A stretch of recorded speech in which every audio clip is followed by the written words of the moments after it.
Alors, on va commencer par définir l'IA. Alors, l'intelligence artificielle se réfère à la capacité d'une machine à imiter les fonctions cognitives humaines telles que la perception, l'apprentissage, le raisonnement et la résolution de problèmes. Commente la définition que tu viens de lire, peut-être en illustrant ou en développant certaines parties, Ben, ou comment toi tu comprends. ce que je retiens, c'est que l'IA peut être perçue justement comme un outil robotique qui a les capacités humaines de pouvoir penser. Et à partir de cela, on peut apprendre, on peut raisonner et puis on peut résoudre les problèmes et trouver des Tu as solutions. bien répondu, mais tu as omis un mot-clé. C'est imiter les fonctions cognitives humaines. Il n'a Mhm, pas les capacités humaines, mais il imite les fonctions cognitives humaines. Donc, c'est une mhm. imitation de quoi sur notre corps? De notre main? Non. Notre De manière de nos penser? yeux? Non. Quoi Notre, exactement? notre pensée ou notre manière de penser Et ça se situe où dans le corps, anatomiquement? au cerveau? Voilà, ça imite notre cerveau. C'est ce qu'il faut savoir. Et puis, l'IA est utilisée dans divers domaines. Et je te laisse lire et commenter et dire ce que tu comprends de ce qui est de ces domaines et comment, selon ta compréhension. Les entreprises s'en Alors, servent pour quoi, par exemple? hum, pour leurs réunions, Mhm. pour la rédaction de certains textes, Oui. euh, pour peut-être écrire des mails aussi, comme des modèles de mails à envoyer à d'autres entreprises. Et au niveau médical, en plus de ce que tu as dit, Euh,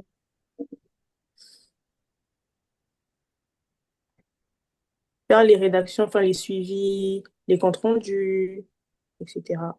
et au niveau médical, Mais ça, justement, les suivis, donc lorsqu'on a les informations d'un patient, ça peut être comme son dossier médical qui peut être mhm, rédigé à partir de l'IA.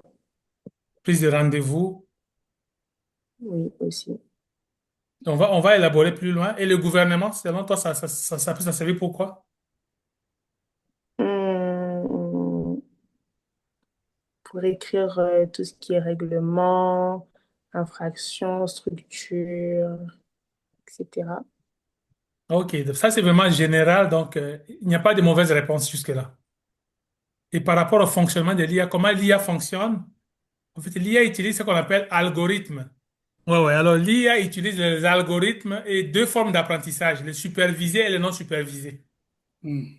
Dans le processus d'apprentissage supervisé, au fait, on apprend à la machine à fonctionner comme notre cerveau en lui donnant beaucoup d'exemples.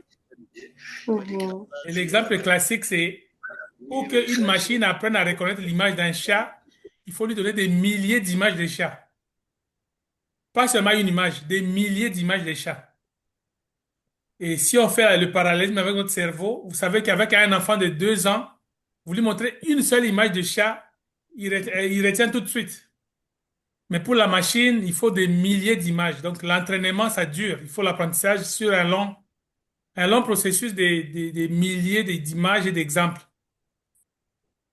Mais ce qui est intéressant, c'est que par la suite, la machine devient performante et puis elle peut reconnaître l'image, le chat dans tous les contextes possibles. Même si vous cachez sous l'herbe, la machine va détecter qu'il y a un chat dans les motifs cachés. Donc, il va être beaucoup plus efficace. Et puis, dans la personne non supervisée, maintenant, c'est la machine qui détecte tout seul à partir des structures qui sont présentées. Donc, ça, ce sont les deux formes d'apprentissage, mais ça utilise les algorithmes. Et on va dire c'est quoi un algorithme dans ce qui est écrit à l'écran. Et c'est Emmanuela qui va lire encore. C'est une suite d'instructions précises et ordonnées pour résoudre un problème ou accomplir une tâche spécifique. Ok, ça te fait penser à quoi? Une suite d'instructions précises et ordonnées pour résoudre un problème ou accomplir une tâche spécifique. Dans la vie Ben, courante. imaginons, c'est comme donner une recette. Du coup, quelqu'un, par Voilà! Tu es exemple, très intelligente. ben, imaginons, on doit préparer du poulet. La première OK? étape, ben, si on a déjà le poulet, la première étape serait de le laver, le sécher, Mhm. couper, assaisonner, cuire et puis servir. Et même cuire, il y a des étapes à suivre donc, pour que ça puisse Ouais. sortir normal.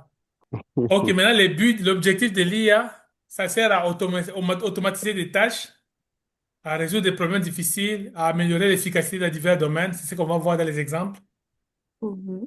Mais là où je voudrais maintenant que tu illustres, c'est ce qui s'affiche maintenant à l'écran. Donc, tu vas essayer d'illustrer chaque cas selon ce que tu comprends. Et c'est des exemples d'utilisation de l'IA. Le premier, c'est la reconnaissance faciale. Dis-moi comment ça te parle et donne des exemples. Euh, ben, ça prend les informations de ton visage pour reconnaître que c'est toi. On peut Exact, prendre ça c'est l'exemple, l'explication.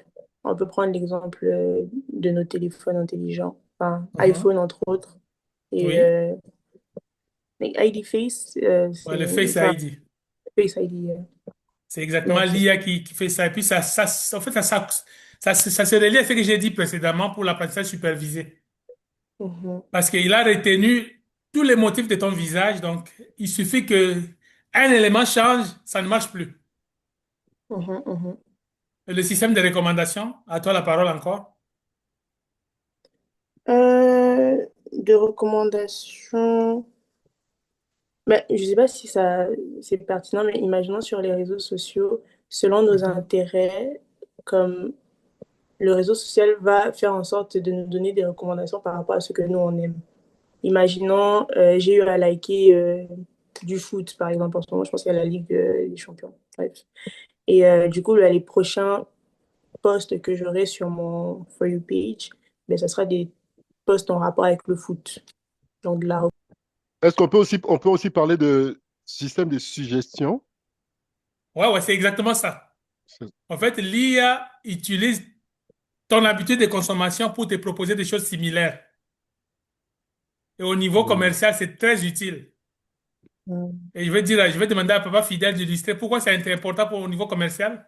Parce que c'est comme ça que les clients euh, achètent ce qui répond à leurs Besoin. desiderata. Euh, Par Et les exemple, si compagnies tu... trouvent des clients plus Ouais, facilement. ouais, ouais, ouais. Donc, au lieu C'est exactement ça.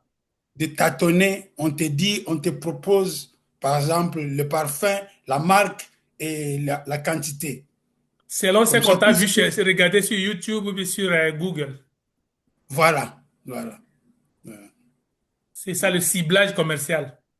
Et puis, on te garde toujours en train d'acheter parce que ça ne se termine jamais. Ils savent Mhm. qu'après un mois, tu auras besoin de ces parfums-là. Ils te proposent encore. Et même quand tu partages à tes amis, alors tu leur donnes maintenant la porte ouverte. Il faut cibler tes amis. Ouais, ouais, Mhm. Et ça, c'est ouais. l'IA qui fait tout ça. On n'est pas Hmm. médecin ici, mais on va s'aventurer. On commence par notre Emmanuela qui va illustrer la médecine. Dis tout ce que tu sais, ce que l'IA fait en médecine.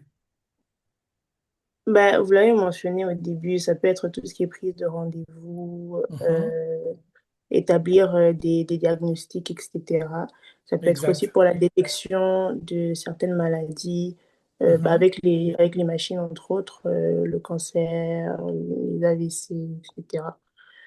Ça peut être aussi utile pour découvrir des potentiels médicaments pour soigner certaines Exactement. maladies. Ouais. Tu as tout couvert. Je suis vraiment heureux. Est-ce Parce qu'on que peut tu as faire parlé un du lien entre... cancer. Grâce Mhm. à l'IA, on peut détecter certaines formes de cancer avant même que ça se déclare. Mhm. Olivier, tu voulais Fabien, est-ce qu'on peut ajouter? faire... Est-ce qu'on parle de plus en plus de la télémédecine, hein? Je voulais évoquer notamment la télémédecine. Hmm, Comme Emmanuela le disait, toute la partie euh, de rendez-vous aujourd'hui, on n'a pas Mhm. vraiment forcément besoin de se déplacer pour aller dans un centre de santé. On peut faire de hmm, la télémédecine mhm, et aussi pour certains examens. Très souvent, c'est la goutte épaisse. hmm, Tu n'as pas besoin de te déplacer, hein. C'est vraiment...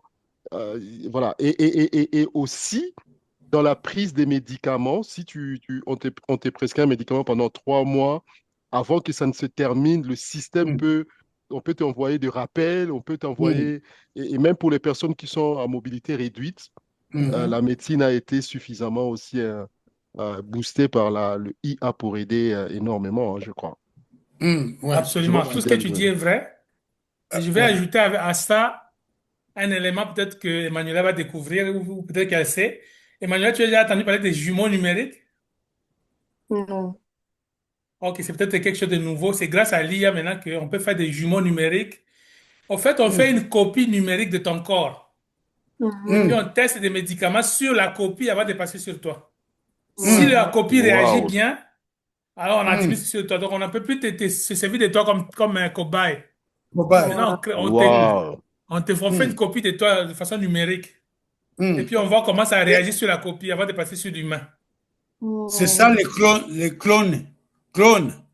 Bon, Mhm. c'est Mhm. pas du clonage comme tel, mais on simule le clonage, mais au niveau numérique. Mm. Mais Mm. c'est vraiment c'est fantastique. Et puis on dit que grâce à l'IA d'ici 2035, l'espérance de vie va passer de 75 à 150 ans. Amen. Waouh. Ouais. L'IA, c'est à la fois une bénédiction et peut-être une malédiction. On verra ça plus tard, c'est une malédiction, mais en tout cas, moi je Ouais. vois le verre à moitié plein, pas à moitié Ouais. vide. Ouais. Mhm. Ouais. Je Même sais pas moi. vous, hein. Ouais. Même moi. Je crois que Fidèle voulait intervenir pour la médecine. Vous aviez quelque chose à partager aussi avec nous, hein? Ouais, ouais. Je voulais compléter ce que tu disais, Monsieur Olivier, sur la télémédecine, parce que moi, je me fais soigner par téléphone, par distance, et chaque matin, à 7 heures, je prends mes médicaments. À 9 heures, je fais le test de... Je suis lié à mon appareil de mesurage est lié directement au bureau du docteur. Donc, quand je prends le mesurage, les infirmières, Ils ils surveillent, regardent. ils surveillent à Il surveille distance. là. Ouais, ouais. Et si c'est au-delà de mesures normales, il m'appelle pour dire est-ce qu'il y a d'autres effets secondaires ou il n'y a que ça. Parce que nous avons vu le mesurage de ton hypertension. Attention. Ouais, Hmm. ouais. Soit c'est haut ou bien, bon, on te dit, voilà, continue à boire beaucoup d'eau. Donc, c'est ce que tu disais là, Monsieur Olivier, sur la télémédecine. Moi, j'expérimente cela avec mon hypertension. Ok. Donc c'est très efficace. Et maintenant, Très allons efficace. dans les niveaux des véhicules, les véhicules autonomes. De quoi parle-t-on ici, Emmanuela? Oh. Euh, Bah, je vais prendre un premier exemple. Et je pense que la Tesla, les voitures qui peuvent être conduites par elles-mêmes, déjà, je pense Mhm. que c'est un bon exemple. Et puis de Oui. manière générale, pour les voitures qui sont encore manœuvrées par les humains, mais c'est tout ce qui est aide à la géolocalisation, donc tout ce qui est Google Mhm. Maps, etc. La prise de décision, par exemple, je sais que pour notre voiture, tout ce qui est quand on recule, enfin, on a notre caméra, quand on est en train de dépasser les lignes, on a les sons, les Hmm. détecteurs, Mhm. etc. Tout ce qui est contrôle de vitesse également dans certaines Hmm. voitures. Et moi, je pense que ça serait les éléments que je mentionnerais. Et même Hmm. le train, il y a beaucoup de trains qui sont sans puissant chauffeur, hein. Hmm. Oui, oui, bah, le Hmm. REM. Le REM, Le REM ouais. n'a pas de chauffeur exactement. Et dans tous les grands Extraordinaire. aéroports, le train Hmm. qui vous amène d'une porte à l'autre, d'un gate à l'autre, c'est sans chauffeur souvent. Ouais. Mm, Et à Paris, la plupart des métros, c'est sans chauffeur. Ouais. mm. Ouais. Ça, c'est des exemples de Hmm. véhicules autonomes, mais il y a un qu'on n'a pas mentionné, qu'on utilise dans la vie courante. Même en Ukraine, on l'utilise. Hmm. Quand ça pour le drone, Drone, ah, exactement. Drone. Hmm. C'est des véhicules autonomes aussi. Ouais. Que ce soit pour qu'on peut photographier ou pour bombarder, ou pour livrer des médicaments ou de stock, c'est un véhicule autonome. Hmm. programmer à partir d'un téléphone Ouais, ouais. intelligent, Et puis vous tu peux tout suivez le gérer. parcours et tout. Ouais, ouais. Et là, je félicite encore Emmanuela parce qu'elle a tout illustré comme je le fais dans mes cours. Hmm.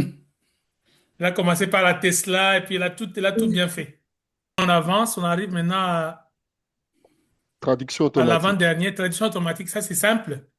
J'imagine que Emmanuela l'utilise déjà, la traduction automatique.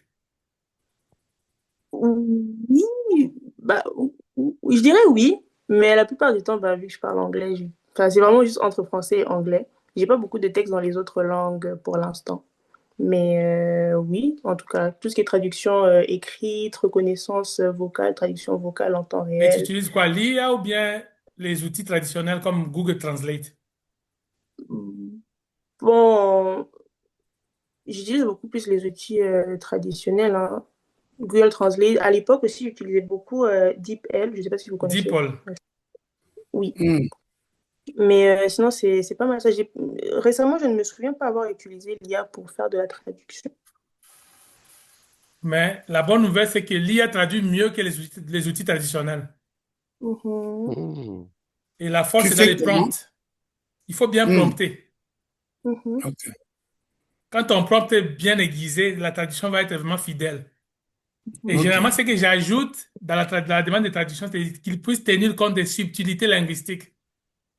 Ok. mhm, Ah, Et là, ça tu va le te... lui dis déjà, hein? Il faut le lui Tu le dire, lui il dis faut en tenir avance, compte des hein? subtilités linguistiques. mhm. Ok. Et là, ça va te le rendre vraiment dans les règles de l'art. Ok. Le texte, et puis tu le mets là-bas, ou bien tu dis seulement. Mais il faut lui Fais-moi. donner le Ok. texte à traduire.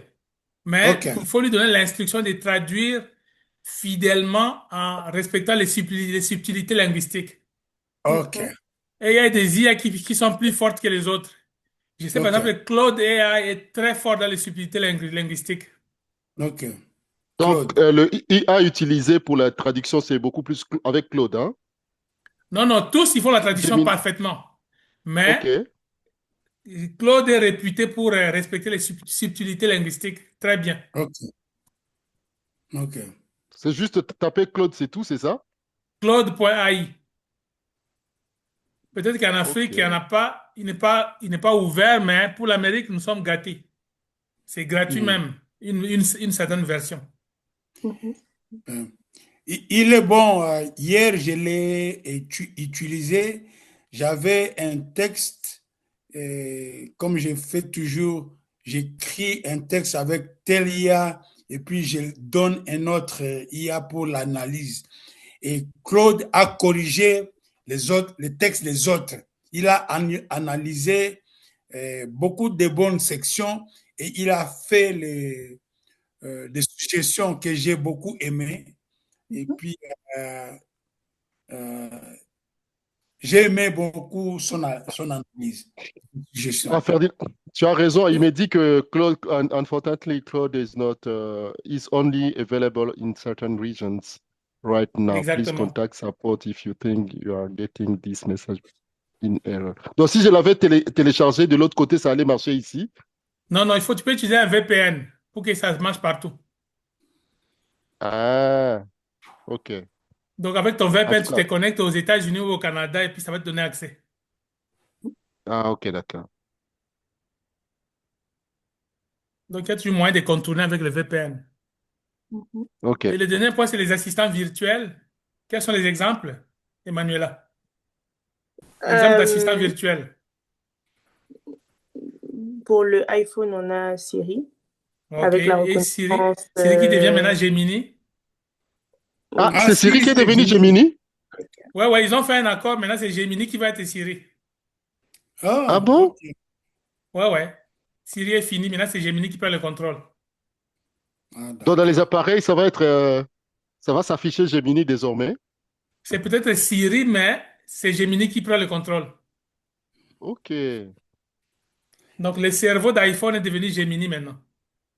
Hmm, hmm. Donc, OK. on vient de citer Et deux, Siri, Gemini, quoi d'autre? Qu'est-ce que tu Echo et utilises puis fidèle? Alexa. Alexa Echo et pour Alexa. Amazon. Ouais, ouais. Ouais. Mhm. C'est des assistants Hier, virtuels. j'ai Hier, j'ai eu un problème parce que j'ai demandé à Echo de jouer ma musique qui est dans Amazon Music Mhm. et il ne prononçait pas bien mon nom. et il ne pouvait pas retrouver ma musique. Alors, j'ai demandé à Chat de me donner le prompt pour que je donne à Echo. Il m'a dit, bon, demande seulement qu'on joue la musique de l'artiste fidèle Ayur Lumeya, ce que j'ai demandé à... Mais il ne retrouvait pas ma musique. Il m'a donné les photos sur l'écran, mais il ne pouvait pas retrouver ma musique. Ah bon. Ça a commencé à me frustrer. Et puis, j'ai dit, si tu étais quelqu'un que je pouvais connaître, voir, je pouvais bien te gifler. Alors, maintenant, on va parler du prompt. Ce que tout le monde connaît déjà. Et Emmanuel, tu vas lire la définition du prompt? Un prompt est une instruction ou une requête donnée à une intelligence artificielle pour qu'elle effectue une tâche spécifique. Il s'agit du texte d'entrée que l'utilisateur fournit à un modèle de traitement du langage naturel, comme ChatGPT, pour générer une réponse ou accomplir une tâche. Ok, la définition parle d'elle-même, n'est-ce pas? Ouais. Et puis même ce qui suit là, c'est facile à comprendre. Le plus important, c'est comment formuler un prompt efficace. Et je te laisse lire encore. Être précis et clair. Un prompt bien formulé doit clairement indiquer ce que vous attendez de l'IA. Pour les prompts, plus le prompt est précis, plus la réponse sera pertinente. Contextualisez. Fournissez le contexte nécessaire pour que l'IA comprenne le cadre de la tâche. Cela peut inclure des informations sur le domaine professionnel spécifique ou des détails sur les cas concrets. Ça, c'est très important. Et ça, je résume ça souvent dans 3 lettres. RCT. C'est une autre façon de vous dire comment formuler des prompts efficaces. Il faut toujours donner à l'outil d'IA un rôle d'expert. Et tu peux dire, tu es un expert en accès humanitaire, par exemple. Ou tu es un expert en n'importe quel domaine que vous voulez faire, en droit civil de la RDC, où tu dis agis en tant qu'expert en violence basée sur les genres. Ça, c'est vraiment capital. Si vous lui donnez un rôle, il va vous donner quelque chose de beaucoup plus élaboré que si vous dites tout simplement comme ça, simplement, rédige-moi un projet sur telle chose. Il faut d'abord lui donner un rôle d'expert. Après ça, il faut lui donner le contexte de la tâche. Et puis à ça, donc rôle, contexte et tâche, RCT. Mais c'est aussi important de lui donner des contraintes et puis les formats de sortie. Contraintes, c'est comme, par exemple, je veux que ça soit en 10 pages ou en 5 paragraphes. Et le format de sortie, c'est je sais pas, je veux que ça soit en puce ou en... En Le PDF. format de sortie, est-ce que vous voyez ce que c'est, non? Bullet Comment ça sera points. présenté? Ce qui va générer, ce qui devra Exactement. générer à la fin. C'est ça le format de sortie. Et si vous avez des exemples, c'est toujours mieux de lui donner des exemples de ce que vous voulez obtenir. Ça l'outil encore mieux. Et voici un exemple de prompt que je vais laisser Emmanuela lire. Recherche académique. Peux-tu m'aider à formuler un plan de recherche sur le thème de l'impact des politiques d'éducation inclusive sur la réussite scolaire des élèves en situation de handicap dans les écoles secondaires publiques en France? J'aimerais que tu me proposes une introduction, des questions de recherche, une méthodologie et un objectif pour cette étude. Et c'est quoi le format de sortie ici? Et donc, il va faire une introduction, des questions de recherche, une méthodologie et puis donner un objectif. Exactement. Donc, ça sera Donc, ce prompt est complet, même si on n'a pas donné le rôle d'expert. Quel rôle on peut lui donner ici pour Euh, compléter les prompts?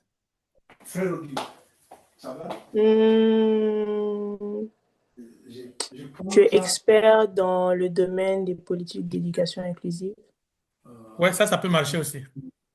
Rédige un contrat de prestation de service entre une entreprise et un consultant indépendant en se basant sur la législation française. Ok, regarde attentivement, je vais te poser une question piège.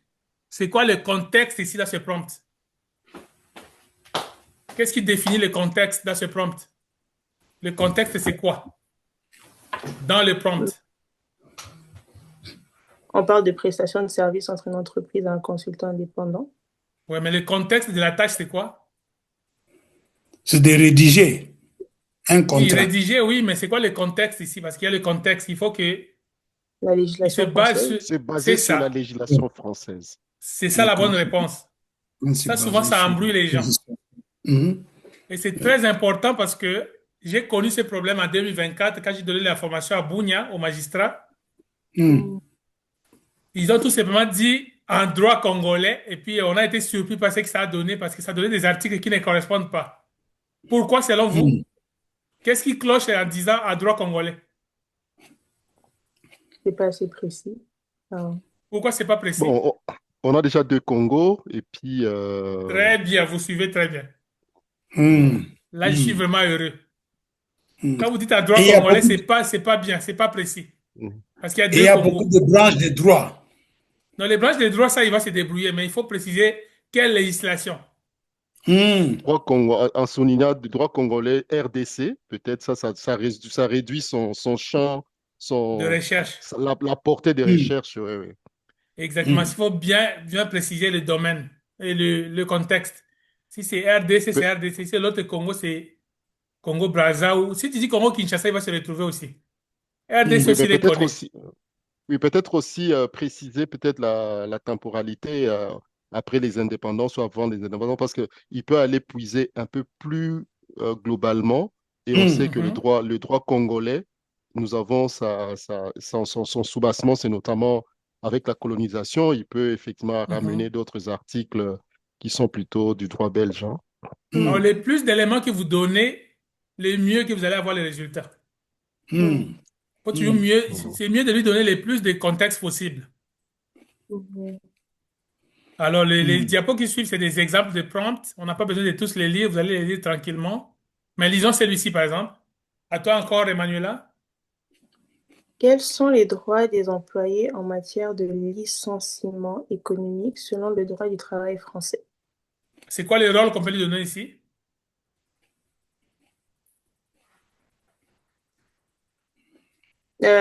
En tant que, enfin, je dirais 50. En tant que RH, expert en tout ce qui est employabilité, etc. Ou droit du travail? Mm. Peut être RH, peut être avocat, il peut être juriste. Mm. Ça, c'est un autre exemple qu'on va passer vite. Maintenant, parlons de IA générative. Et Mhm. pourquoi on dit générative, Emmanuela? Pourquoi générative?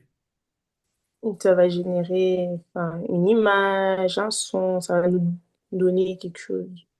Donc, ça crée du contenu nouveau et original. Il crée.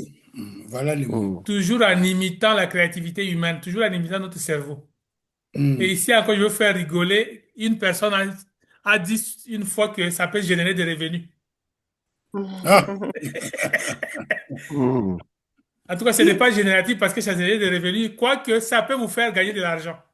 ouais, ouais. La personne n'avait pas tort dans ce sens-là, mais elle avait tort pour la compréhension globale. C'est pas d'abord les revenus, c'est la création du contenu nouveau et original. Comme cette Mhm. photo qui s'affiche à l'écran, ça n'a jamais existé. Mm. Ça l'a Mhm. généré. Et maintenant, dans l'application pratique des IA génératives, c'est là que vous allez passer à l'œuvre. Emmanuela, tu es sur téléphone ou sur ordinateur? Je suis sur ordinateur. Olivier, tu es sur quoi? Je suis aussi sur ordinateur. Ok, maintenant je vais vous demander de créer une image qui n'a jamais existé. C'est votre exercice dans les 3 prochaines minutes. Utilisez Mhm. l'IA de votre choix et puis générer une image qui n'a jamais existé. Laissez libre cours à votre imagination. Et puis vous allez nous partager ça. Générer une image. Ça peut être un tableau de peinture, ça peut être n'importe quoi, mais générer une image. Il y a une image qui s'affiche là, Ferdinand.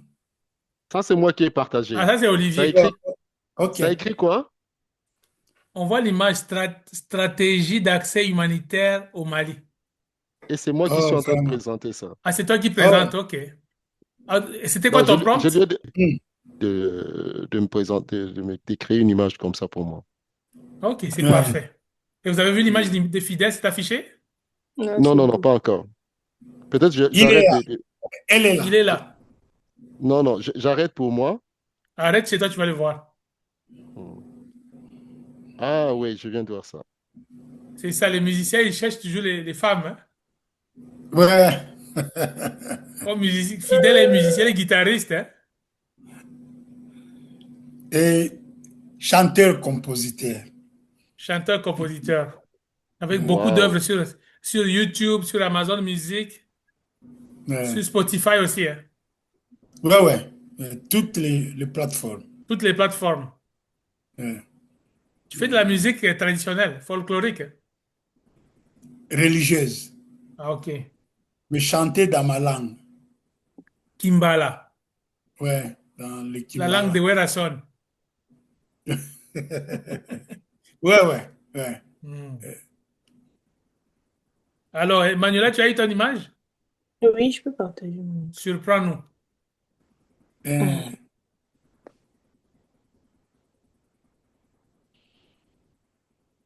Et puis, Olivier, ça tombe bien parce que ChatGPT est devenu très bon pour les images. Ah vraiment. bon? Ok. Est-ce Ouais, que vous ouais, ça voyez fait mon même écran? les affiches, ça fait très bien.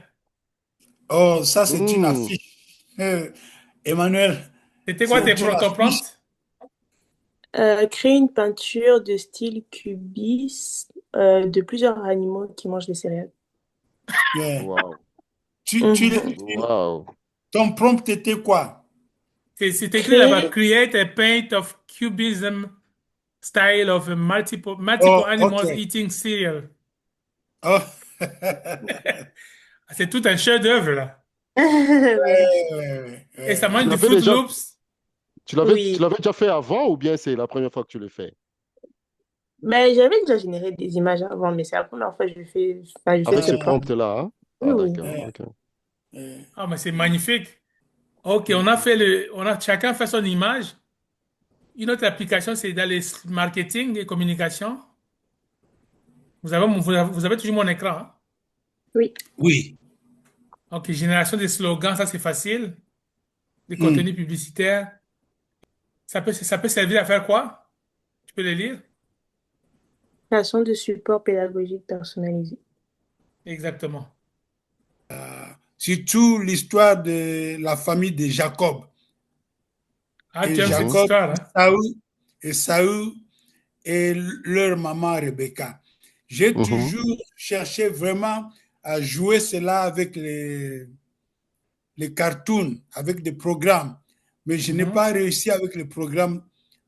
Comme toujours, la technologie est très, très compliquée pour moi. Même quand on Heureusement dit que l'IA évolue. ouais, j'attends cette évolution. À chaque fois que je crois, Mais elle est et déjà là, sauf qu'elle est payante. C'est pas gratuit. ouais, ouais, Avec VO3 des Google ou Sora VO3 des... Google, Ouais, ouais, VO3. Il faut payer, mais ça fait tout ce que tu veux, toute la vidéo. ouais. Le jour où j'ai ça, le monde est à moi. Et pédagogique, Entre autres, oui. Entre autres. ouais, ouais. Mhm. Cette histoire de Jacob et de la famille de Jacob, l'histoire biblique est vraiment bon pour euh, le, le, les cartoons et pour Mhm. l'éducation à la paix. Mhm. Ok. Donc, Merci. Ferdinand, concrètement, ça Oui. devait être quoi? C'est-à-dire, tu prends la Bible et puis avec ton prompt, tu lis. Concrètement, ça devait se passer comment? C'est que, OK, on va faire une simulation qu'on a faite dans la session qui précédait, ok, Hmm. avec Quen d'ailleurs, qu'on avait utilisé. ok. Donc, je demandais qu'il me fasse un prompt, hein. C'est ça le méta-prompt. Hmm. Rédige un prompt parfait. En fait, le méta-prompt, c'est pas que vous demandez à l'IA directement, mais vous lui demandez en De précisant des lui, choses.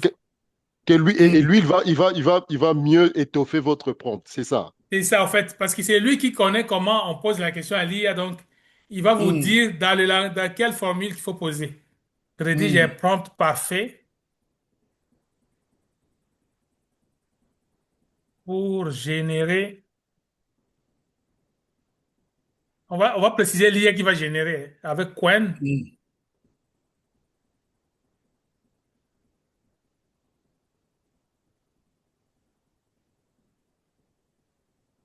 Une courte vidéo.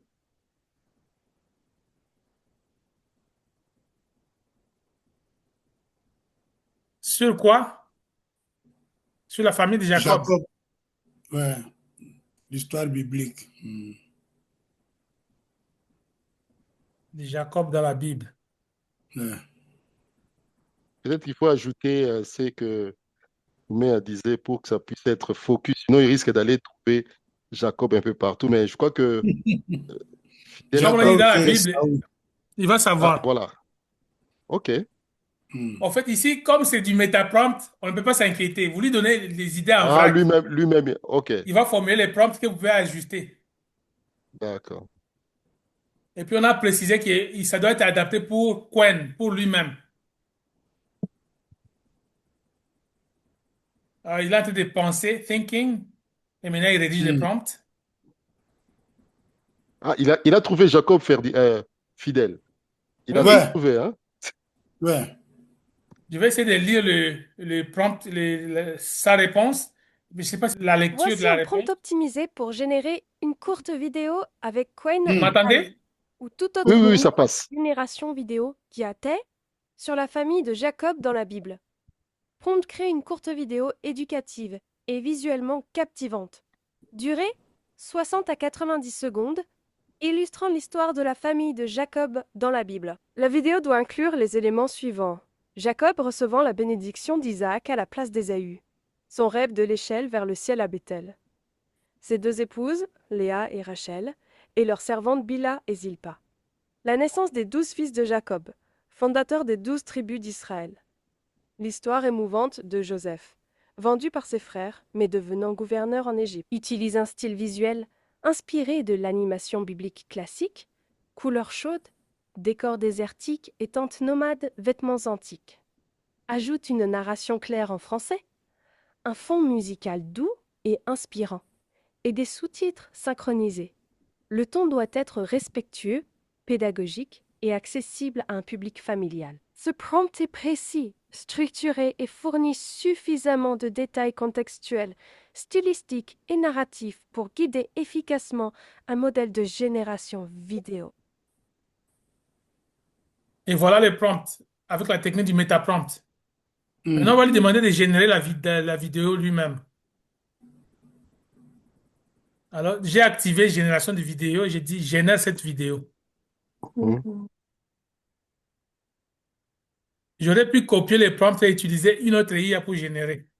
Et je lui ai demandé de générer lui-même. Il commence Hmm. déjà à travailler dessus. Et ce 1%, qui est intéressant 2%. avec lui, il fait avec le son. Donc, vous allez attendre la voix de Jacob, peut-être même les moutons qui sont en train de beuler.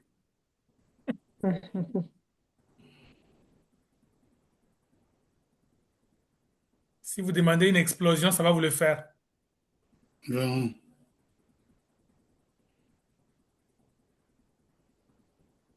Donc, Emmanuela, le métaprompt peut te sauver la vie. Mhm. Hmm. Donc, tu décris ce que tu veux et puis il transforme ça en prompt efficace. Wow. Hmm. Ça peut même être pour une peinture ou un dessin, il peut illustrer quelque chose de pédagogique. Tu lui Hmm. donnes Mhm. les idées en vrac et puis il va t'organiser ça à prompt. Mhm. Et puis tu sors une image d'illustration que tout le monde va adorer. Hmm. Déjà que tu es forte en organisation des prompts, tu vas encore être beaucoup plus efficace. Oh, Hmm. génial. Hmm. Ça, c'est les métaprompts. Hmm. Mhm. Hmm. On est déjà à 22, de 22%, tranquillement vers la vidéo. La vidéo préférée des fidèles avec la famille de Jacob. Ouais, Ok, ouais, voici Jacob. ouais. La famille est là. Ok, voyons maintenant la vidéo. The Lord said to me, return to the land of your fathers. Wow. Vous avez entendu les moutons? Ouais, Mhm. ouais. Ouais. The Lord said to me, return to the land of your fathers. Et voilà, c'est comme ça qu'on fait les vidéos avec Quen. Vraiment. Mm. Mhm. Mais on peut aussi prendre ces prompts et puis utiliser une autre IA pour faire la vidéo. Ouais. Ça peut être Runway ML, ça peut être VO3 de Google. Donc, il y a plusieurs IA qui peuvent vous faire des vidéos comme ça. Ferdinand, je remarque mes erreurs.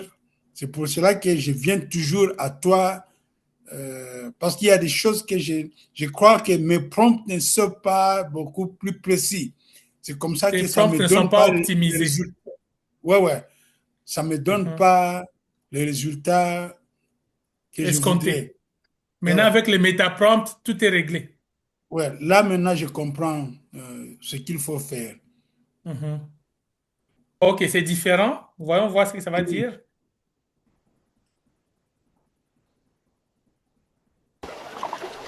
יכתב עלו אבני מטה לשמין ומשמני הארץ. Ah, il a parlé arabe maintenant? Ouais, ouais. En tout cas, la langue a changé, le décor a changé. Vraiment. יכתב עלו אבני מטה לשמין ומשמני הארץ. Ça, c'est Hmm. quoi, l'hébreu, l'araméen ou c'est quoi? Bon, on ne sait pas.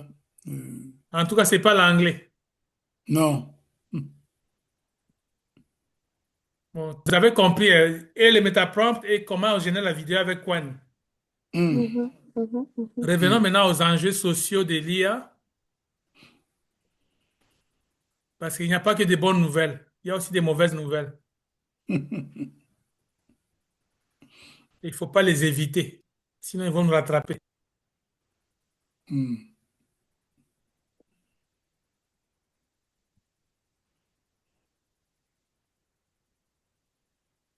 Alors, je vais demander à Emmanuel de lire à haute voix ce qui est affiché. Les humains ne seront pas remplacés par l'IA, mais par des humains qui utilisent l'IA.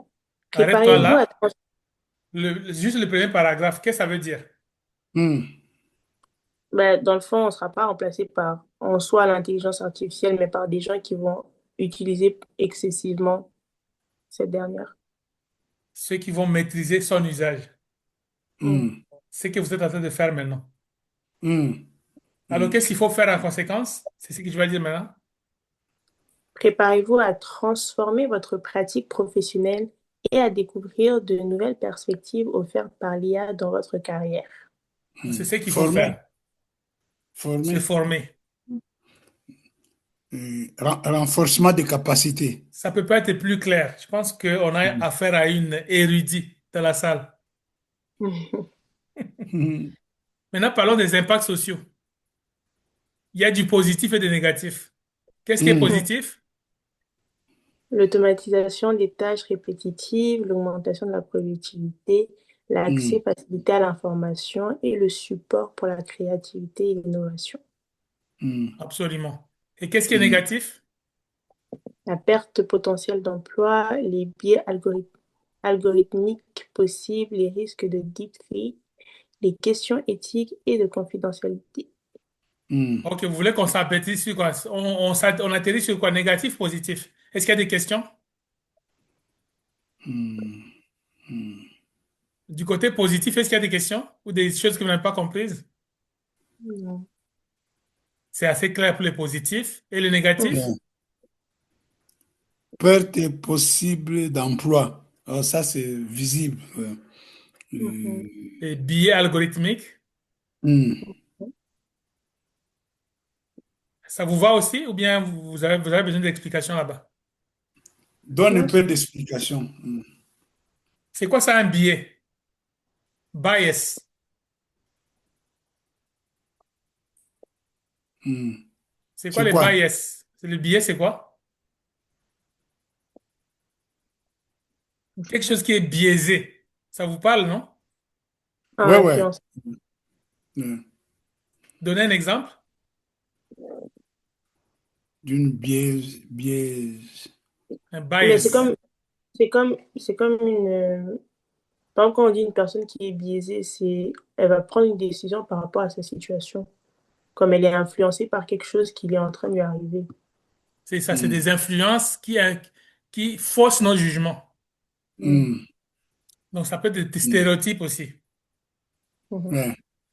Ouais. Alors, ici, la base, ce qu'il faut comprendre, c'est que l'IA a été entraînée sur des grandes quantités de données, comme on parlait de Hmm. l'apprentissage supervisé. Et Hmm. la clé de succès, c'est dans la qualité des données d'entraînement. Si les Hmm. Mhm. données étaient erronées, les résultats vont être erronés aussi. Hmm. Mhm. Donc, on parle des données d'entraînement. Si ça a été entraîné Hmm. sur des fausses informations, il va aussi cracher des fausses informations. Ouais. Mhm. Les fake news. Voilà. Alors là, on parle de garbage in, garbage out. C'est-à-dire que les données d'entraînement qui ont servi à la préparation de l'IA, si elles étaient erronées, l'IA ne peut cracher Hmm. que ce qu'elle a mangé. Mhm. Donc, garbage in, garbage Hmm. out. Alors, les exemples de biais, des biais, c'est des discriminations, par exemple. Au début, Hmm. quand ChatGPT, on lui demandait des images, il ne sortait que des images de personnes blanches, jamais des noirs. Hmm. Mhm. C'est ça les biais algorithmiques.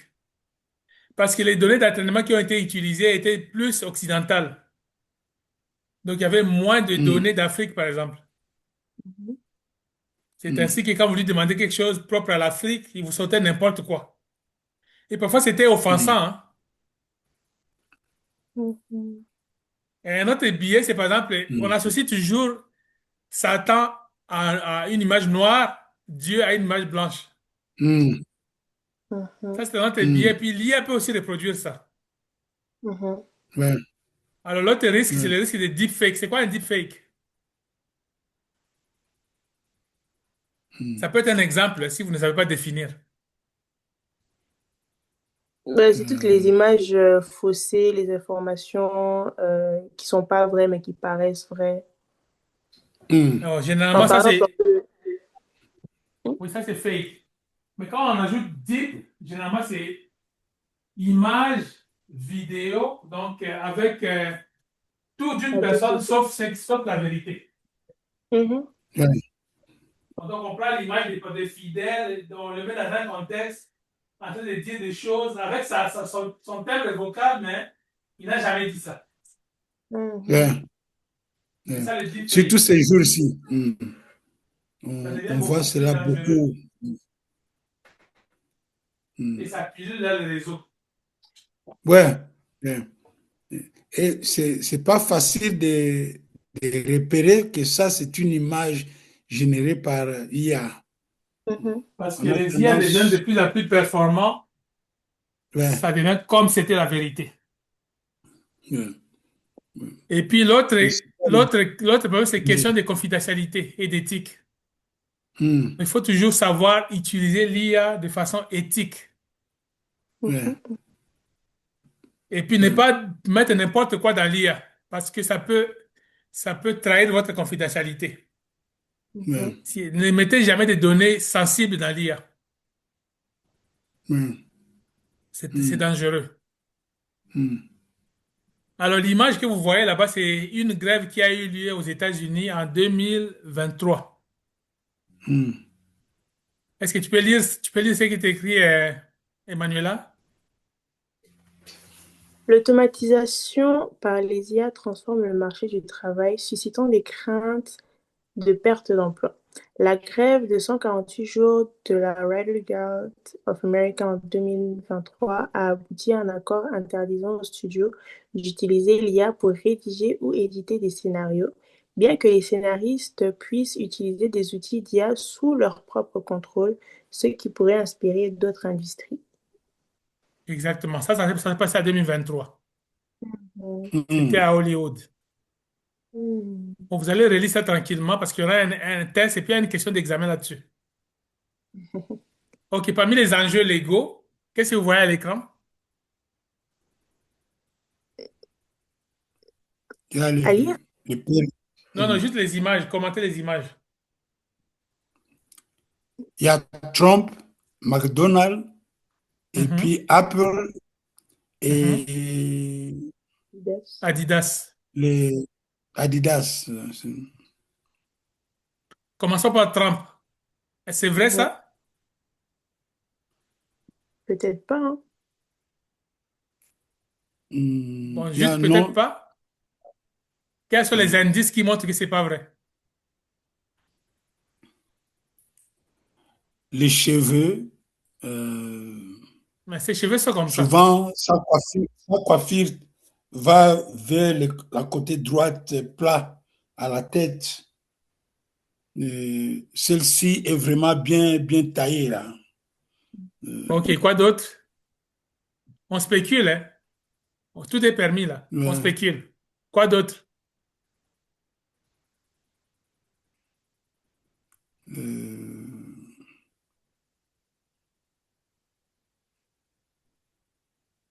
Quand je donne cette formation au Congo, je leur dis que ici, Trump n'est pas dans un restaurant, il est dans un maléwa. ouais. Et rien que ça fait déjà, ça peut déjà allumer des antennes. Trump dans un Ouais. maléwa. Qui ça? Ah oui, oui, on a fait ça avec Macron, hein, dans une des Exactement. On a sessions, fait là. ça avec Macron qui mangeait des foufous à la main. Mhm. Hmm, hmm. Donc ça, il y a d'autres exemples de deepfakes, c'est ce que vous voyez à l'écran. Qu'est-ce que vous voyez là? Oh, les Le papes pape, avec... Avec une doudoune. hmm, On voit Et puis, Obama avec. ce qui est particulier, c'est que ce manteau qu'il a porté là, c'est la marque Prada. Mhm. hmm, Est-ce que vous pouvez imaginer le pape porter du Louis Vuitton? hmm. Déjà, c'est un indice que c'est manipulé. Ou Obama a de Ouais. faire quoi? Manger prendre une avec glace.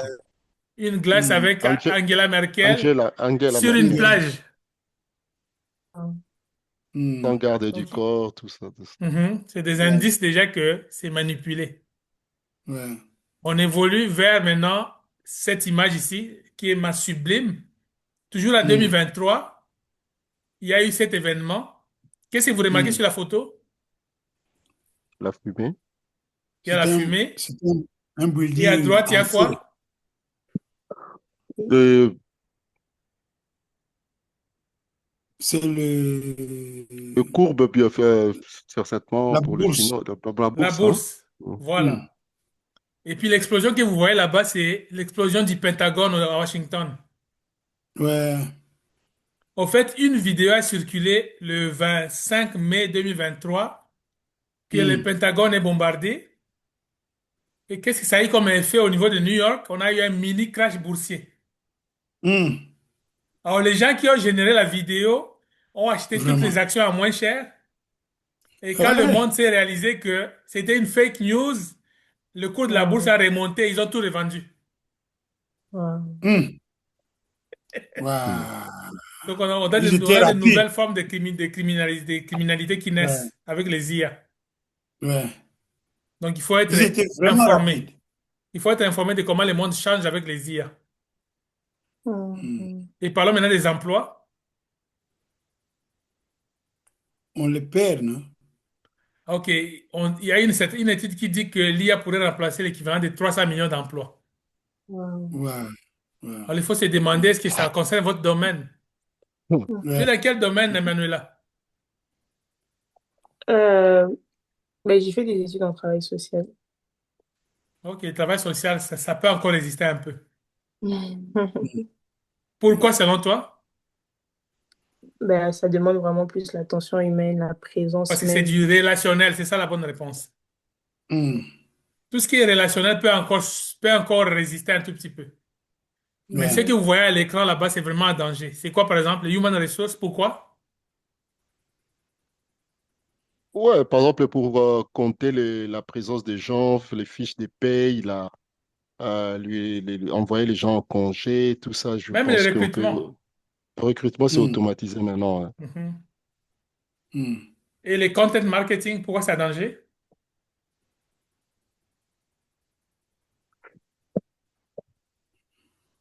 Le Du marketing de contenu. contenu, pourquoi c'est un danger? Mm. Ben, ça peut L'IA être génère fait plus aussi. vite et plus efficacement. Mhm. Et le Ouais. web Ça, design, le développement Word, les sites C'est web et tout. quantifiable. L'IA peut te faire un Tu site vois? internet à 5 secondes, Mhm. Ouais, alors que l'humain va passer une ouais, semaine. ouais. Mhm. Et ça Alors coûte cher. concrètement, voici les exemples des métiers qui sont menacés. Juste un exemple à titre indicatif. Tout ce qui est mathématique, l'IA le fait mieux que les humains. Hmm, Le déclaration d'impôts, les préparations fiscales, tout ce que vous voyez, tout ce qui est avec un chiffre 100, c'est vraiment dangereusement hmm, menacé. hmm, hmm. Même les journalistes, Les écrivains aussi, les écrivains aussi sont dangereusement dans les, menacés. dans les livres, tu programmes. Il y a des livres qui sont maintenant générés par IA carrément de la première à la dernière Ouais, page, c'est ça, hein? Oui, en fait, il ne ouais, génère pas entièrement, mais c'est un humain qui écrit pas à pas, mais c'est l'IA qui rédige. Mhm. ouais, ouais. Parce que si tu dis que l'IA, il peut te générer tout un livre, mais ça n'aura pas de succès. Parce que tout de suite, on va remarquer que non, non, non. Là, il y a quelque chose, il n'y a pas d'humain dedans. Fidèle qui a écrit beaucoup Ouais, peut confirmer, hein. ouais, ouais, ouais. Parce qu'il y a une touche humaine qui est vraiment propre à nous, hein. Ouais, ouais, Ouais. ouais. Quand tu rédiges, tu as de l'émotion, mais l'IA te fait quelque chose de très mécanique. Hmm. Mais il y a des métiers qui vont résister. C'est par exemple quoi? Abatteur et emballeur de viande. Abatteur et... Alors, Les métiers, vraiment, qu'est-ce que tous ces métiers ont en commun? les métiers manuels. Manuel, oui, oui. Quand c'est manuel, quand c'est relationnel, ça peut encore résister. C'est pas du jour au Mhm. lendemain. Hmm, Mhm. Quoique, ça peut toujours être intéressant pour que ce genre de ces métiers-là aussi se forment à l'IA parce qu'ils peuvent avoir un avantage par rapport aux autres. Mhm. mhm, mhm, Et puis la liste des métiers continue ici. Et même les greffiers judiciaires sont menacés, imaginez. hmm, hmm, Les chercheurs à sciences humaines sont menacés aussi. Les hmm. interprètes et traducteurs, Oh, là, c'est spécialistes, définitif. spécialistes des relations publiques, Mhm. commis des correspondances, waouh, correcteurs des preuves et d'orthographe. Parce que l'IA corrige mieux que les humains déjà. On a vu cela au Congo avec les examens d'État de l'année passée. On dit Mhm. que les examens ont été corrigés rapidement à cause de l'IA. Oui, oui. Alors, la bonne nouvelle du jour, c'est que 85% des emplois de 2030 n'existent pas encore. Mhm. Et Ça pourtant, veut dire 2030, quoi? c'est demain. 85% de 2030 n'existent pas encore. Hmm. Donc, c'est-à-dire avec IA, il y aura des nouvelles, de nouveaux modes, de nouveaux emplois qui vont être créés. C'est ce que ça veut dire. Exactement. Et beaucoup. Oui, oui. Hmm. Hmm. Donc, d'où la nécessité de pouvoir s'imprégner Apprendre. maintenant de manière à Hmm. apprendre. Il Ouais. faut vraiment être Hmm. dans le bain. Sinon, vous serez laissé Ouais. pour compte. Ouais. Mhm. En 3 ans ici, là, ça sera autre chose. Mhm. Ouais. Quand on n'a pas de compétences en IA, on est bien pour rien. Ouais. Je vais vous laisser lire la Moi, suite quand je vais vous envoyer les PowerPoint. Mhm. Temps court au temps long, c'est-à-dire temps de plus en plus court au plan Mhm. technologique, adoption des usages, destruction créatrice, temps de plus en plus long au plan démographique, contraintes de travail, salariat versus freelance, beaucoup de startups qui ont été générées avec les jeunes. On a aussi vu quelque part, Ferdinand, tu en parlais, hein, ceux qui sont Mhm. producteurs de contenu. Beaucoup de gens sont en train de vendre en ligne avec leur téléphone. Et d'autres Exact. innovent, hmm. hein. D'autres sont en train Oui, Hmm. oui. d'innover pour attirer davantage et Fidèle le disait, dans le marketing, Hmm. on peut susciter votre cerveau avec, par exemple, de la publicité, si on veut vous faire acheter des trucs. On le voit aussi à Montréal, hein, avant peut-être l'ouverture de grands espaces. Vous allez voir partout un nom qui apparaît là et Mhm. Hmm. ça crée une certaine curiosité. Et quand ça va s'ouvrir, beaucoup de gens voudront aller voir. Je pense qu'on est plutôt Mm. dans ça, quoi. Exactement. Bon, Et l'obsolescence de obsolescence, nos compétences? de nos compétences, ça croît. Ouais, la Mhm, demi-vie moyenne d'une compétence est de 6 ans aujourd'hui versus 2 ans et demi en 2030. Waouh! mhm. Ça, c'est le Forum Mais social c'est économique mondial mondial, qui a dit ça. mondial, ouais. Davos, ouais. Mhm, Mm. Nécessité d'adopter vite la maîtrise d'une profusion de nouveaux IA je vois pas, écran. IA, par exemple, pour gagner en productivité, en pertinence et en efficacité, mhm. mais apprendre à maîtriser ces outils sans savoir les restituer dans un contexte stratégique et concurrentiel de marque, entreprise, secteur, ne devient-il pas un prérequis? Ça veut dire quoi? C'est-à-dire les gens, À maîtriser les outils d'IA. OK, Mm. d'accord. Mm. Donc, c'est vraiment, Mm. comme on disait à l'époque que l'ordinateur, c'était indispensable. Maintenant, c'est l'IA qui est indispensable. Ouais, Ouais. ouais, ouais. Mm. Mm. Et puis, il y a plus d'explications de tout ce que tu viens de lire dans la slide suivante. Mm. Bonjour et bienvenue à tous. Aujourd'hui, on a une mission un peu spéciale. Oui, on va s'attaquer à un os. C'est ça, on va décortiquer un document qui tient sur une seule diapositive. Une seule, mais d'une densité assez redoutable sur l'avenir du travail. Absolument. C'est une compilation de 5 points clés. Ça vient de sources assez sérieuses comme l'Institut pour le futur ou le Forum économique mondial. Exactement. Et notre objectif, c'est simple, hein. Aller au-delà des affirmations un peu choc pour vraiment comprendre les changements profonds que ça implique pour nous tous. Alors, allons-y. Et ce qui est vraiment intéressant, je trouve, c'est qu'il faut lire ce document comme une histoire. C'est pas juste une liste de courses, quoi. Une histoire, c'est-à-dire Les 5 points s'enchaînent. Ils forment une chaîne de cause à effet. On va partir d'un chiffre un peu effrayant que tout le monde a déjà vu passer. Je vois très bien duquel on parle. pour arriver à la toute fin à une question stratégique qui, en fait, retourne complètement la perspective. C'est un cheminement qui nous montre le vrai problème actuel. Qui est? Ce décalage. On a la technologie qui va à 1000 à l'heure et nous, les humains, avec nos entreprises, nos contrats, on peine à suivre. C'est cette tension qui explique tout le reste. D'accord, j'aime bien cette idée de suivre une histoire. Alors commençons par le début, le premier acte. Le fameux chiffre choc. Les 85%. Voilà. 85% des emplois de 2030 n'existent pas encore. Ça vient d'une étude de Dell et de l'Institut pour le futur. C'est le genre de stat qui fait les gros titres. On l'a vu partout. Partout. Mais cette étude, elle date un peu, non? De 2017, je crois. Est-ce que c'est encore vraiment pertinent aujourd'hui ou est-ce que c'est devenu une sorte de mythe? Un slogan qu'on répète sans trop le questionner? C'est une excellente question et c'est légitime de la poser. Il ne faut pas prendre ce 85% au pied de la lettre comme une prédiction gravée dans le marbre. D'accord. Son intérêt, c'est pas sa précision mathématique, c'est ce qu'il révèle sur la tendance, sur l'ampleur du changement. Et de ce point de vue, il est plus pertinent que jamais. Le vrai message, c'est pas la destruction, au contraire. C'est la création. C'est une annonce de création et de transformation massive. L'idée, c'est pas que votre métier va disparaître.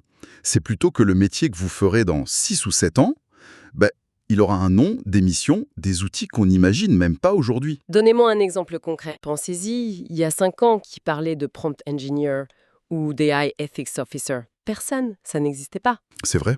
Personne. Voilà, c'est ça la réalité derrière ce chiffre. Il nous force à penser en termes d'adaptabilité, pas en termes de défense d'un précaré, quoi. Je vois. Ce n'est pas une fin du monde, c'est un monde différent. Et cette transformation, elle est alimentée par une force, une tension, comme vous disiez. Et ça, c'est le deuxième point du document. Le choc des temporalités. Exactement. Le temps court contre le temps long.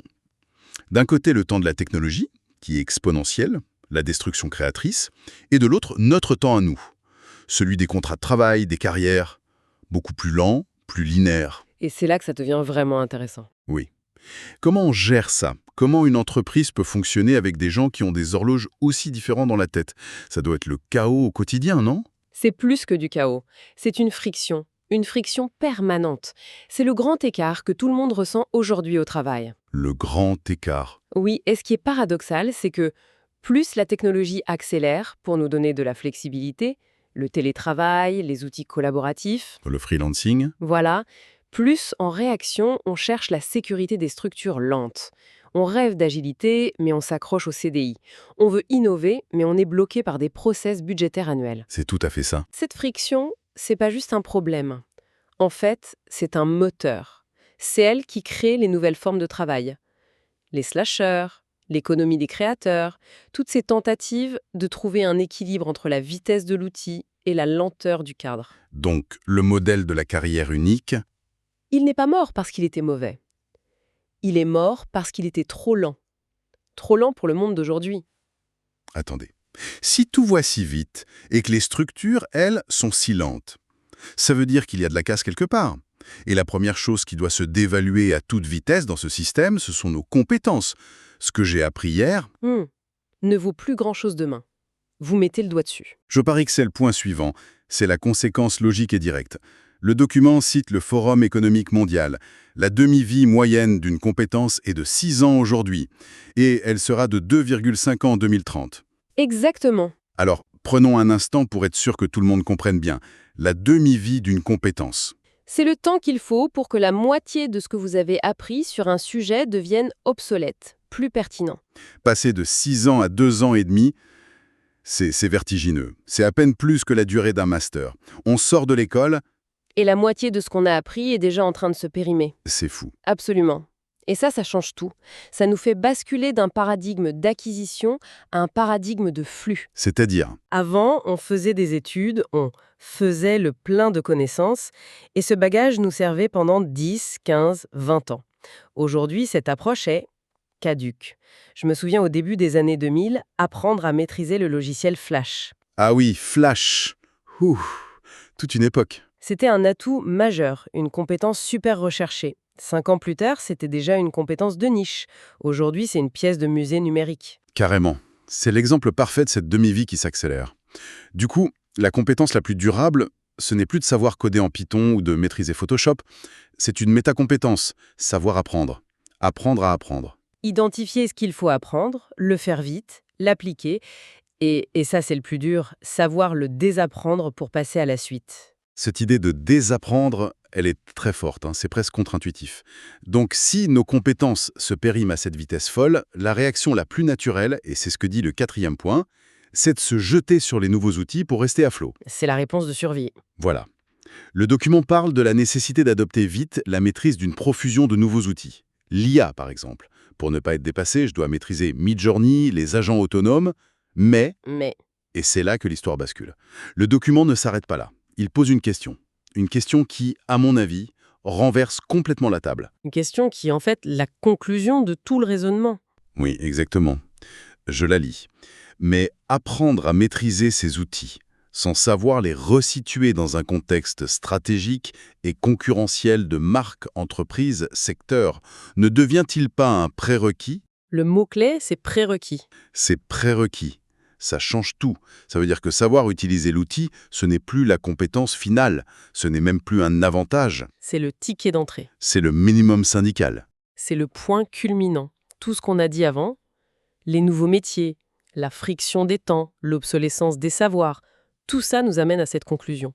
La valeur se déplace. Elle n'est plus dans le comment. Exactement, elle n'est plus dans le comment faire, qui change tout le temps, mais dans le pourquoi le faire. Savoir générer une image avec une IA, c'est bien. Des millions de personnes peuvent le faire. La vraie compétence, celle qui a de la valeur, celle qui a une durée de vie plus longue, C'est de savoir. c'est de savoir pourquoi générer cette image-là, comment elle s'intègre dans la stratégie de marque de l'entreprise, quel message elle envoie par rapport aux concurrents et quel problème client elle vient résoudre.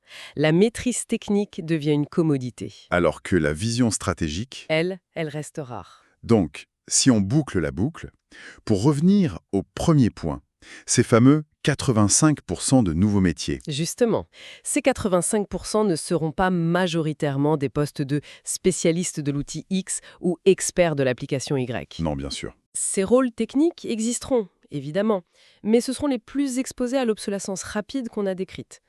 Les rôles les plus créateurs de valeur, et probablement les plus durables, seront ceux qui sont à l'intersection. À l'intersection de quoi? De la tech et du business.